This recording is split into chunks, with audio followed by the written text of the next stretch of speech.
تو گویا ہماری عبادات بھی دراصل دعاؤں کا ہی مجموعہ ہے، اور وہ بھی دعاؤں کی قبولیت کا ذریعہ ہے. یعنی جب ہمیں کچھ چاہیے ہوتا ہے تو ہم اللہ تعالیٰ کی طرف رجوع کرتے ہیں. نبی صلی اللہ علیہ وسلم کا طریقہ کیا تھا کہ جب انہیں کوئی مشکل پیش آتی تو وہ کیا کرتے؟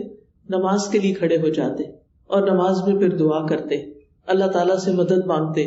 قرآن مجید میں آتا ہے وَاسْتَعِینُوا بِالصَّبْرِ وَالصَّلَاةِ، مدد طلب کرو، مدد مانگو صبر اور نماز کے ساتھ. لہٰذا یہ دعا عبادت ہے، اس کا فائدہ انسان کو دنیا میں بھی ہوتا ہے اور آخرت میں بھی ہوتا ہے. دوسری دعا وہ ہوتی ہے جس میں ہم اللہ سبحانہ و تعالیٰ سے سوال کرتے ہیں، کچھ مانگتے ہیں، اس کے آگے گڑ گڑاتے ہیں. تو اس کو دعا طلب کہتے ہیں، دعا المسئلہ کہتے ہیں، جس میں ہم اللہ تعالیٰ سے التجا کرتے ہیں کہ وہ ہماری دعا قبول کر لے. اس کے بارے میں اللہ تعالیٰ فرماتے ہیں وَقَالَ رَبُّكُمُ ادْعُونِي أَسْتَجِبْ لَكُمْ، تمہارے رب نے کہا کہ مجھ کو پکارو، مجھ سے مانگو، میں تمہاری دعا قبول کروں گا. ایک اور جگہ پر آتا ہے سورۃ البقرہ میں وَإِذَا سَأَلَكَ عِبَادِي عَنِّي فَإِنِّي قَرِيبٌ أُجِيبُ دَعْوَةَ الدَّاعِ إِذَا دَعَانِ فَلْيَسْتَجِيبُوا لِي وَلْيُؤْمِنُوا بِي لَعَلَّهُمْ يَرْشُدُونَ. اور تمہارے رب نے فرمایا کہ مجھ سے دعا کرو، میں تمہاری دعا قبول کروں گا، اور جب میرے بندے آپ سے میرے بارے میں سوال کریں تو بے شک میں قریب ہی ہوں، میں پکارنے والے کی پکار کا جواب دیتا ہوں جب بھی وہ مجھے پکارتا ہے. تو گویا اللہ سبحانہ تعالیٰ بندے کے بہت قریب ہے. فَإِنِّي قریب، ایک اور جگہ پر آتا ہے ان ربی قریب مجیب، کہ بے شک میرا رب قریب بھی ہے اور دعا قبول کرنے والا بھی ہے.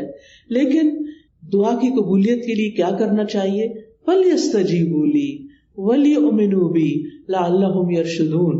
ان کو چاہیے کہ وہ میری بات بھی قبول کریں. یعنی اگر وہ یہ چاہتے ہیں کہ ان کی دعا قبول ہو، ان کی بات قبول ہو، تو پھر وہ کیا کریں؟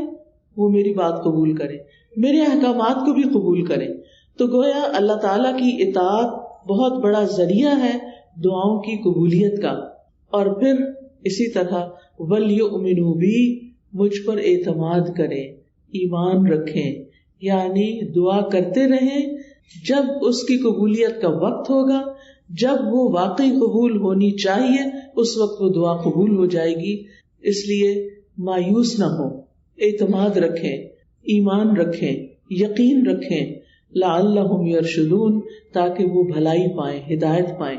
کیونکہ رشد جو ہوتی ہے، رشد اس میں ہدایت بھی ہوتی ہے اور بھلائی کے معنوں میں ہوتی ہے. یعنی انسان کی عقل کی دو قسمیں ہوتی ہیں. ایک وہ ہوتی ہے جس کے ذریعے انسان چیزوں کو سمجھتا ہے، اچھے برے کا فرق پہچانتا ہے، اور ایک ہدایت کی قسم رشد کہلاتی ہے، جس میں انسان اچھے برے کا فرق جان کر پھر بھلائی تک پہنچ جاتا ہے، خیر تک پہنچ جاتا ہے. اس لیے رب سے دعا کرتے رہنا چاہیے.